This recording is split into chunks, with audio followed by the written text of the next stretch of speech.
Welcome to Order Militaris Radio TV and our lifelong Catholics. And what we do is all for free and for our love of Jesus Christ and for our Holy Mother, the Church. And we'll defend our Holy Mother, the Church. And we want to give a shout out to any of the family who's watching our programs. And thank you for watching. And hope you're, if you want to comment, please comment on the website on how we're doing and what you, if you have any other information. And we welcome Brother Alexis to the program. Thank you, AJ, for having me on Order Militaris Radio TV again to do this. This is what, our sixth episode on the real Jack Ryan, Catholic hero. Amazing life that is recorded in this book by Mr. Sullivan, and thank you, Mr. Sullivan, for letting us talk about the book. And you don't have a copy, get a copy, because Catholics should know about the famous members of their co-religionists. Mm-hmm. And this book has lots of information that you can learn from navigating your life as a Catholic. So we're in the year 1956 now, 57. Jack has been tasked by the U.S. government through the University of Michigan program to help the South Vietnamese government, Diem, who's a Catholic, organize a police force, the VBI. And so Jack is in the midst of things helping build a government up, post-war government, very important role. Did Jack have an easy time in his job? No. Jack seemed to resent what he believed was CIA encroachment on the Michigan State University Police Advisory Program in Vietnam, and aired his feelings to Arthur Brandstatter, his boss in East Lansing.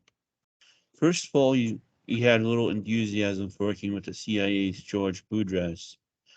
I am not at all impressed by the attempt of Boudreaux in the outfit he represents to use us as their damned cover, he wrote to Brandstatter, head of the Department of the Police Administration. These guys here couldn't hold a candle to the ladies I've known in the bureau. Jack's feelings carried over to Brian Engel and Michigan State's other overseer in the State Department. I trust those lads about as far as I could toss Macklin Stadium, he wrote to Brandstatter, referring to Michigan State's football stadium. Well, Engel, yeah. I was going to say, the comment I made yesterday about the CIA using foreign aid programs as a cover, some people might have thought outrageous, but you can see that Jack already realized that. Of Engel, he added, I got the impression that he is always working for another well-known U.S. security organization whose responsibilities are worldwide. He wasn't the first to realize that Engel's loyalty remained with the CIA, with whom he had served as an officer. Engel was a familiar name in law enforcement in the 1940s, boasting a professional resume that in many ways resembled Ed Ryan's. He had experience as a police captain in Kansas City, Missouri, and he trained at the FBI Academy in Washington in 1943. 1 year after Ed, Engel served as chief of police administrator for General Douglas MacArthur in post-war Japan, where about 125,000 police were trained in Western-style law enforcement to replace the imperial system. By the time Engel moved to the summer post in Turkey, the CIA had taken stock of the benefits of police training in foreign nations, and he was under their direction. While he was serving with the agency in Ankara, Radio Moscow dubbed him Killer Engel, and accusing him of using the American method of electrical torture of prisoners. His work abroad was later folded into the State Department, where he was honored for outstanding competence in initiating and operating a totally new and complex civil police administration program. Interesting.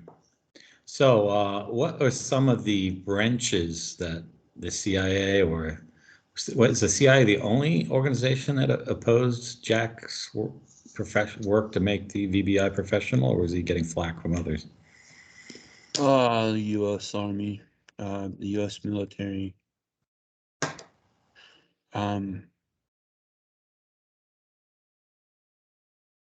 so the Michigan State was starting from the ground up with its police program in Vietnam. Its advisors envisioned three parts: the new nation's law enforcement and security team, the Vietnamese Bureau of Investigation for National Security, municipal police in the cities, and civilian-based civilian guard in the rural areas. Jack threw himself into the work of reorganizing the VBI, writing, "The mission of the VBI in the Republic of Vietnam is to correlate all information regarding the security of the state and to discover the plots and activities which are capable of compromising public order, to manage political information services, to assure control of foreign nationals, to control the function of all police services of the nation, and to coordinate their efforts in the accomplishment of their tasks which they are encumbered, and to study all questions which concern the organization of the various national police forces." Uh, so Jack was using the FBI manual to write this thing up. Hmm. Jack opposed giving the VBI the responsibility for local law enforcement and instead proposed that it focus on national security, record keeping, and investigation of major crimes, and the latest techniques in crime detection and prevention. His reports added that the VBI will screen all intelligence information and direct operations covering the internal security. Okay, high goals. So then Jack dug more deeply into the VBI with field trips to units in the countryside in the spring of 1956. One VBI commander told him that less than 2% of the people in the province were communists or communist sympathizers. Nevertheless, Jack reported, "The greatest source of work at the present time are the cases forwarded from Saigon, having to do with subversive activity. A full 80% of the investigative activity has to do with subversion."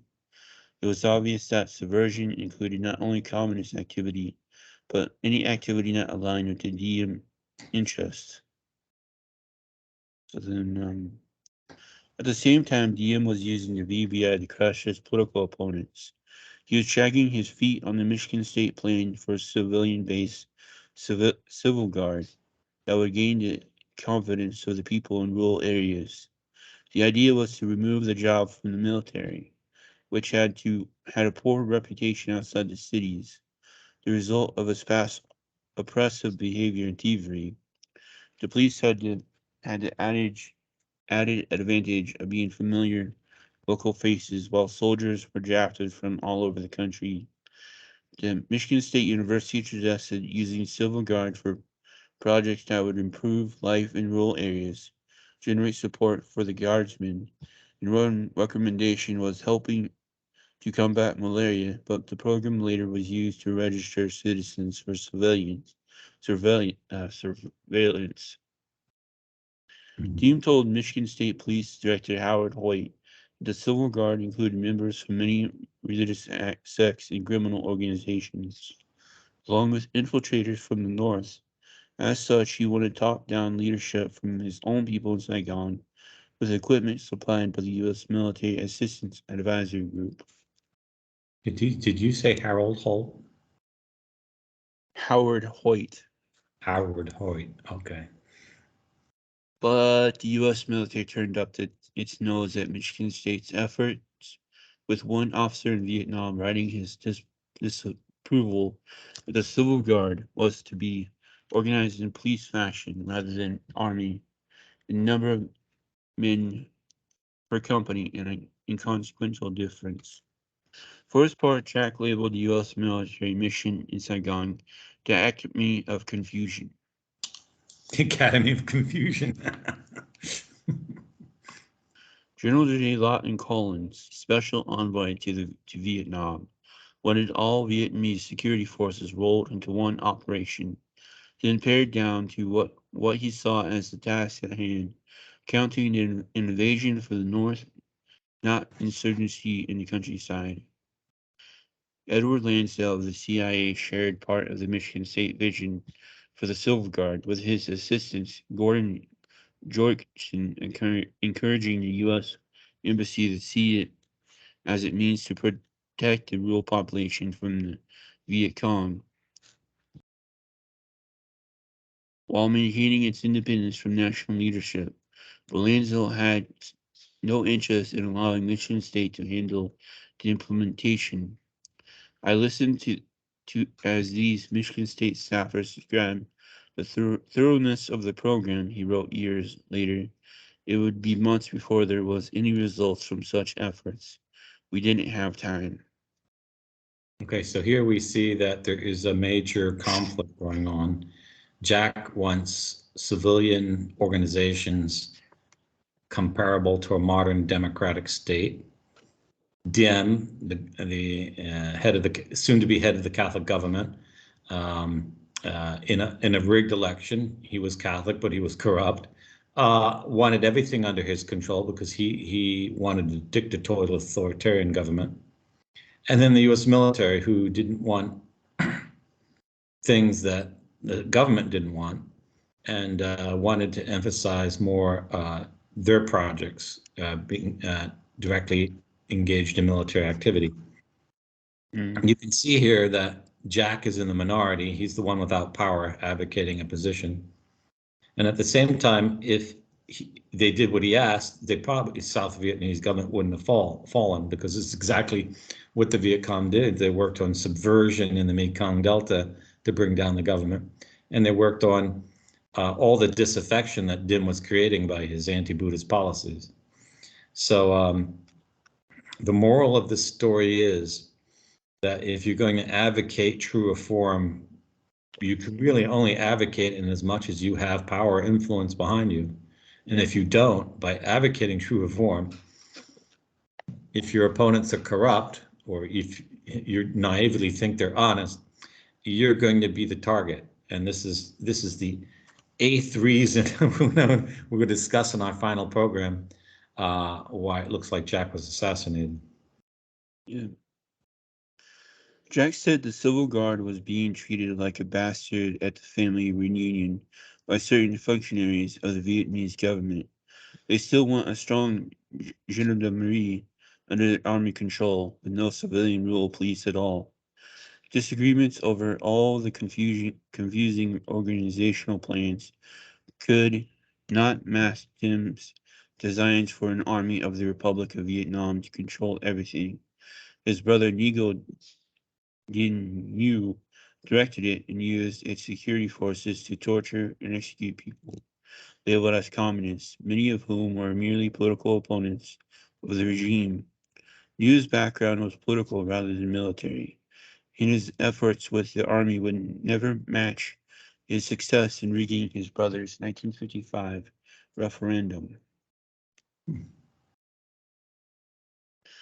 The Michigan State team was invited to attend a Saigon parade marking the 1 year anniversary of that tainted Diem victory. Jack winced and shook his head as Civil Guard tanks and armored vehicles passed by. He realized that the heavy armament pointed to the Pentagon's growing influence in the debate over whether to prepare for a conventional war against Ho Chi Minh's forces, a vision of large-scale battles rather than hit-and-run tactics. Such heavy equipment would keep the South Vietnamese security forces on the roads, unable to chase down guerrillas who fled into swamps and jungles. Years later, the addition of American helicopters would take the army off the roads, and the Viet Cong would control the highways as well. Mhm. But here's a big theme in American foreign policy after the war, and this is something Eisenhower warned about. It's the military industrial establishment because of their insatiable desire to get government funding for their to sell their products. That inclines them to push always for new wars and the transfer of military equipment outside of the United States to far parts of the world. And their opponents have never succeeded. They end up disappearing. because there's so much money behind it and such a level of psychopathy involved in that industry that they don't brook any opposition. Yeah. So, do we come to the first cold case that Jack couldn't figure out? This is really fascinating. And what year does it take place in? And who's the victim? So after all of this, I mean, constant monkey wrenches being thrown in, and reports by the CIA military industrial complex saying, "No, no, no, no." In early April 1957, Jack is called in for his first murder investigation. Michigan State Police Advisory Chief Howard Hoyt assigned Jack to investigate a mysterious murder in Saigon in April 1957, a logical move with his experience as an FBI special agent. The victim was Canadian Albert Cannon, who worked with the International Control Commission, created to monitor compliance with the Geneva Accords. So the Geneva Accords make sure to have Diem follow rules set for the South, but then they also had connections to monitor Ho Chi Minh in the North, and so they would monitor both of these guys to make sure they were following the rules. Yeah, and the Geneva Accord was called for a nationwide election to reunite the entire country under a single government, and neither side wanted that. So this guy was the compliance officer, and no one in the country wanted him around. So he ends up dead. And what are the so, circumstances, AJ? so the Canadian delegation planned a party one night to bid farewell to a member who was to depart the next day.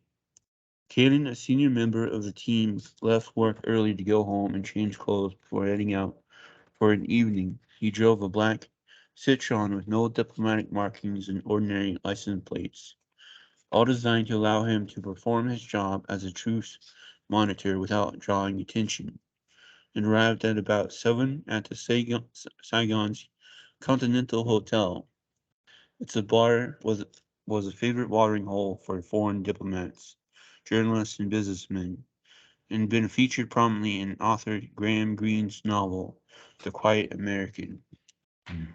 The 39-year-old Cannon joined colleagues for an hour of drinks and left with them for dinner at a Chinese restaurant, where they spent 2 more hours.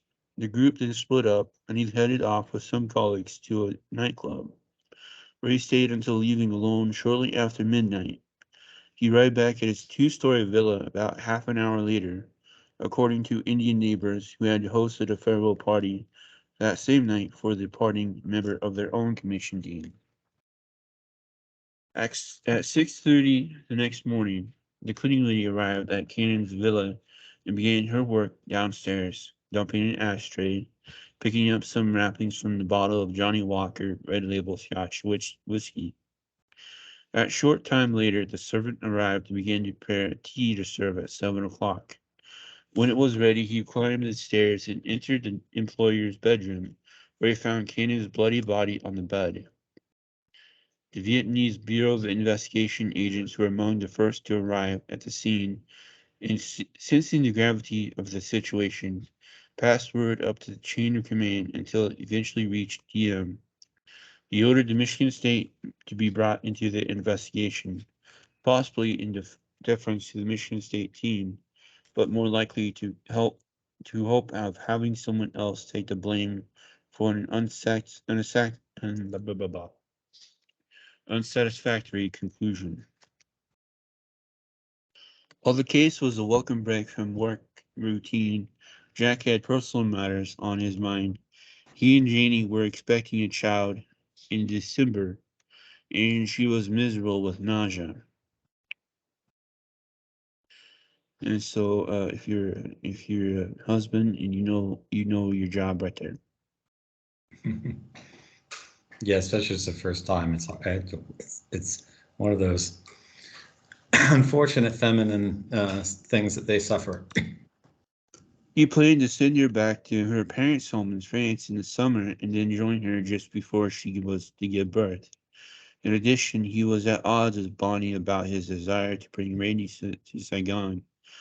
I don't think Bonnie would ever let me bring Randy out, he wrote to Brother George.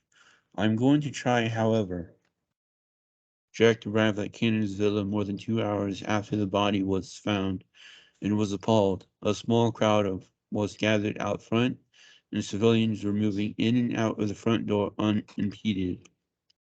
He suggested to a police officer that he collect names of people on the site and was told it was too late because his number had already come and gone. Jack then pointed to a blood-covered rag on the ground and suggested that it be preserved as evidence. A photographer used it to wipe blood from the dead man's face, he was told. He made his way to the bedroom upstairs and found an additional dozen or so people, all seemingly acting without purpose. With no evidence of a systematic police investigation underway, officers from the VBI, the Gendarmerie, and then the Saigon Municipal Police were on the scene, accentuating the organizational chaos of Diem's security force. Cannon's unclothed body was sprawled on the bed its mosquito nets pulled back, his head hanging over the side, and a large bloody handprint on the nearby pillow. Jack counted 4 knife wounds in his chest and examined the puddle of blood on the floor. On a nearby table sat 2 glasses half filled with scotch and soda, with Cannon's shirt and trousers hanging over a nearby chair.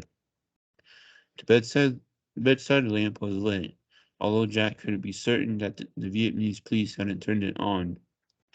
He stepped into the adjoining bedroom and found the water running from the faucet, and again unsure of either who had turned it on or when.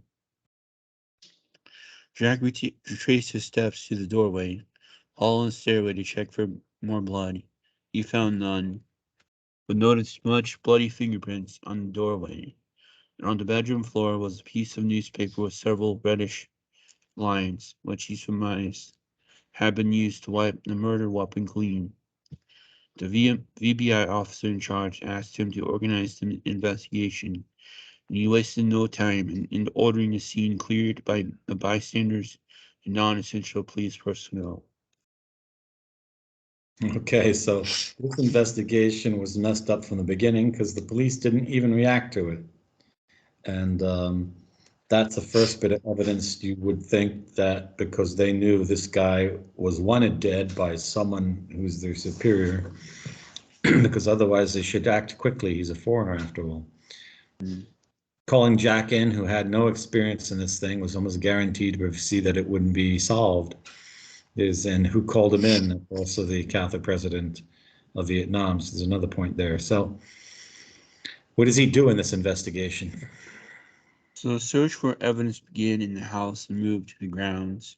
Household servants and neighbors were gathered for interviews. Jack checked the doors outside for signs of forced entry and found none. Cannon's coat hung on the hook in the downstairs bathroom with an empty billfold in a pocket. Witnesses' interviews offered nothing substantial during the morning. In a preliminary autopsy confirmed that the cause of death was 4 stab wounds, 3 of which were pierced Cannon's heart. The deadliness of the blows inflicted seemingly indicated a certain expertise in the use of the weapon. Jack wrote in his report on the crime. He also noted that the size of the handprint on the pillow indicated that the killer was larger than the average Vietnamese. And the Vietnamese police said the coroner investigated the knife blows, and what was his conclusion? Uh, the They were perpetrated by a Vietnamese or European? European, Okay, so European or American.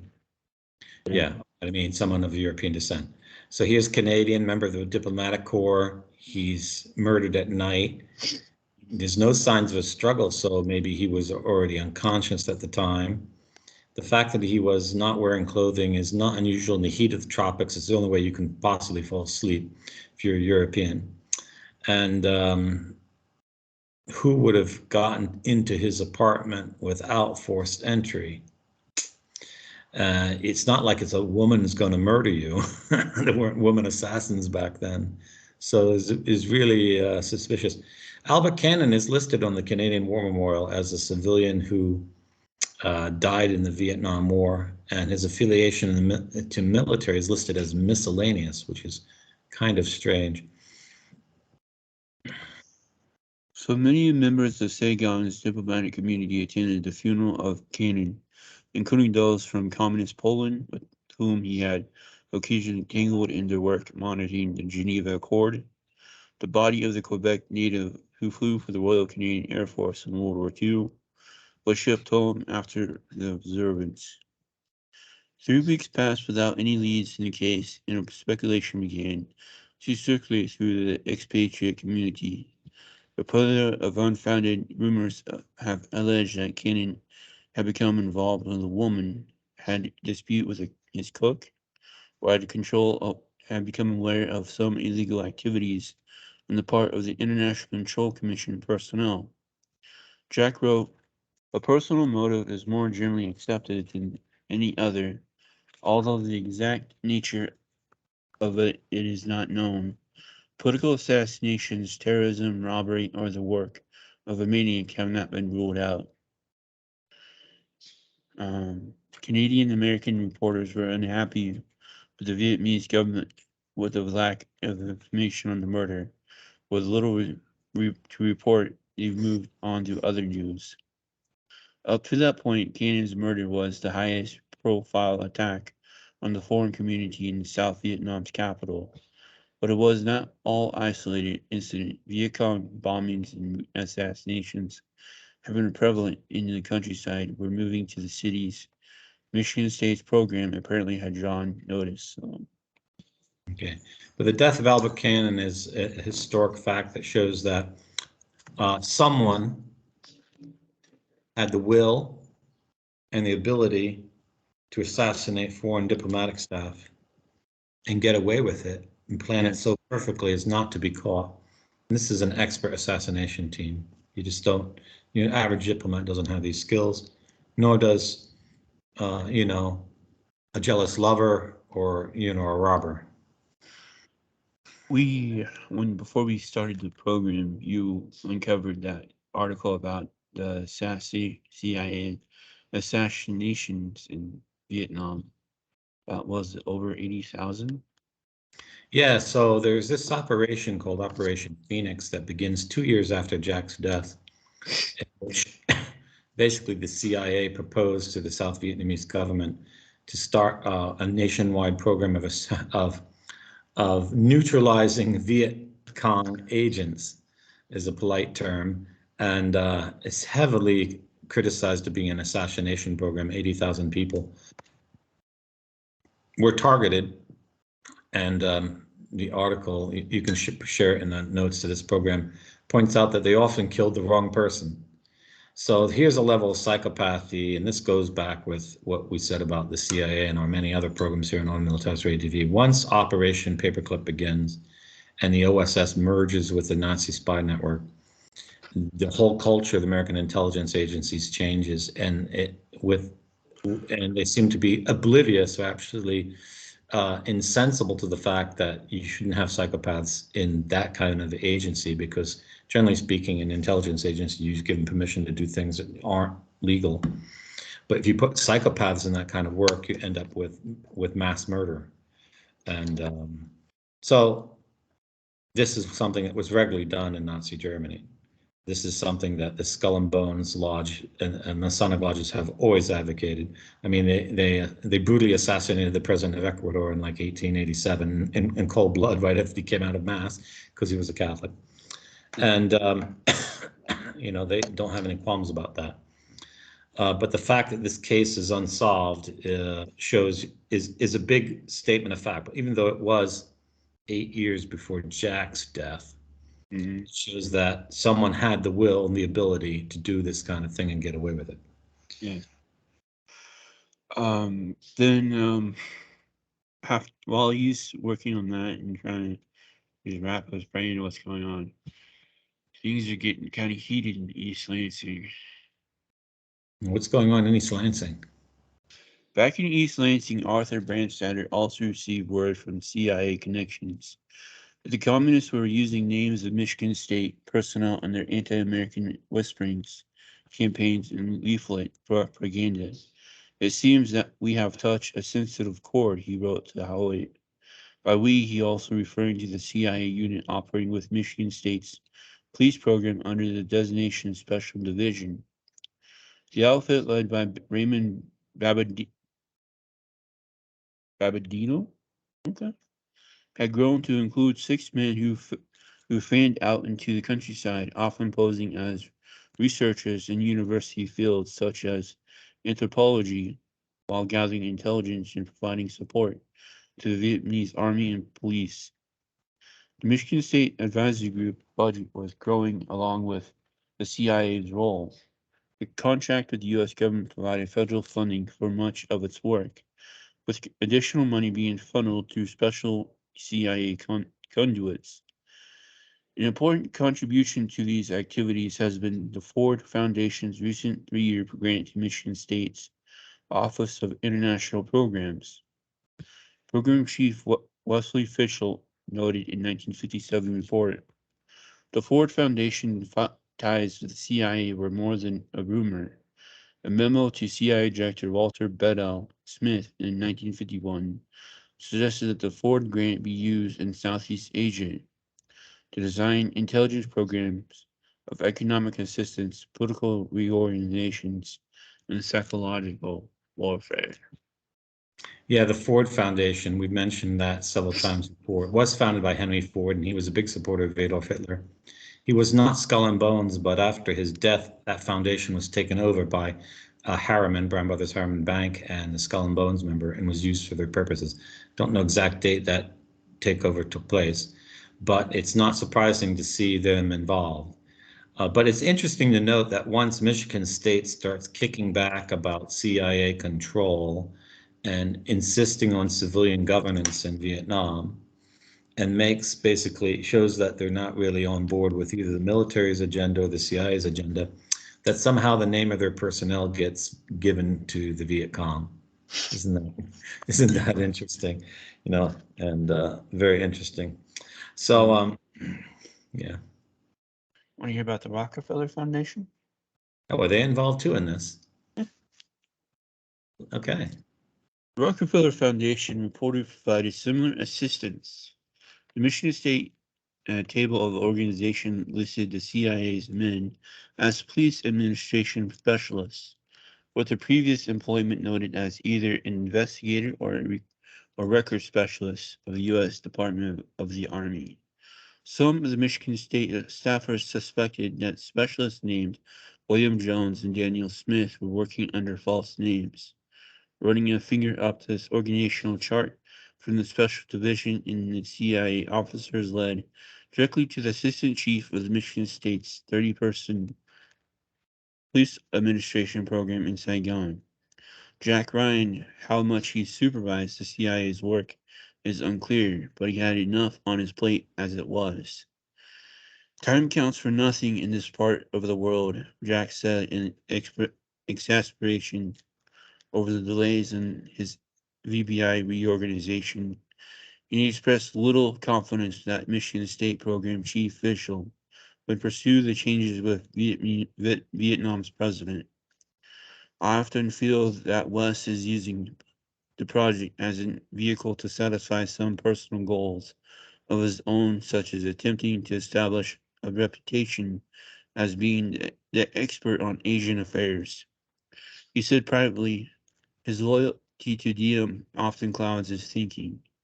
Jack presented the report to officials stating that the U.S. government would support Michigan State's plan for Civil Guard, police, and the VBI organization only, not the complicated structure as it existed. It wasn't merely a bureaucratic matter. The U.S. government at the time was not supposed to be funding military operations such as the ones being carried out by the Silver Guard, although the Pentagon found ways around the congressional restrictions. As a policy agency, the Guard could receive arms and equipment. As a result of as a result of the lack of real progress in these matters, there may well develop a certain reluctance on the part of Washington to approve the investment of such large sum of money, $10 million in the project for the development of Vietnamese police forces, Jack wrote official. Mhm. So he's in the crosshairs of even conflicts of a government budget and the military misusing federal funds. Not a nice spot to be in. You get in that spot, and you're in the crosshairs. A lot of individuals don't want you around. So it's interesting you mentioned the Rockefeller Foundation there. We'll see the Rockefellers come back in this story, and in the last program, the Rockefellers and the Harrimans. So And more reports from Jack here. Jack was very sincere in his reports. He told people the problems when there are their problems, and that's a good thing to do. That's a good, honest thing to do. Working for the government, any report you write becomes record. But if people don't like your reports, and if your report's going to hurt the financial basis, they're going to make sure that you get out of the way. And we're going to cover that in our last program, how many people who seemingly disappear, get promoted out of the way, or move to other parts of the world. Others who can't keep their mouth shut or won't keep their mouth shut and are even more of a threat, they end up dead. And this hasn't happened only in South Vietnam. So now that's probably enough, AJ. We leave it to those who get the book to read all these other wonderful things. See how wonderful character Jack had. He was professional. He was upright. He was honest. He believed in democracy. He believed in defending people's rights. He believed in professionalism. He wanted honest, upright police. He was aghast at the fact that they didn't follow the training. And if he had one character fault, he perhaps didn't realize or didn't take account of until it was too late, the malice in the people he disagreed with. And this is the thing we Catholics have the weakness of, because we grow up in a civilized world, the Catholic faith, a Catholic family. We believe everyone out there is good, but that's just not true. You don't find goodwill so commonly outside of the Catholic religion. You can find very devious people. And well, Dim didn't really show himself as a good Catholic either. So you just can't assume that, especially when you're in policing roles. You have to really be cautious about pushing for reform. You have to evaluate very carefully how corrupt is the society in which you live, and almost temper your zeal sometimes, because you're not going to make the world perfect. And a lot of good men end up dead when they advocated reform, because they didn't realize how the people that didn't want reform felt threatened by that kind of discourse. So AJ, thank you for having me on the 6th episode of Jack Ryan. What do we have to look for in the next episode? Can you give us a summary? So, in the next episode, Michigan State hands off their work to the new Office of Public Safety, but then it becomes very part of the USAID, and there's a CIA office inside the USAID, so it sort of becomes more CIA type led deal. Mm-hmm. And then we learn about that, and we start seeing how Jack was working in Indonesia with it, which then will be the starting point of when it starts to turn really dark for Jack. Okay. Thank you very much, AJ, for having me on this episode of The Real Jack Ryan, Catholic Hero. It's a wonderful empty spot in American history, and especially Catholic history. We're not told anything about great Catholics of the past. And I urge you all to get this book and read it. It's every Catholic family should have this on their bookshelf. because it raises lots of issues that we really need to consider as Catholics in the West. We live in countries that aren't Catholic, and where we want to be top-notch professionals, and yet we still have to take in account the society we live in and what's really going on. So This is Order Military Studio TV signing off. That's fault. there's hope.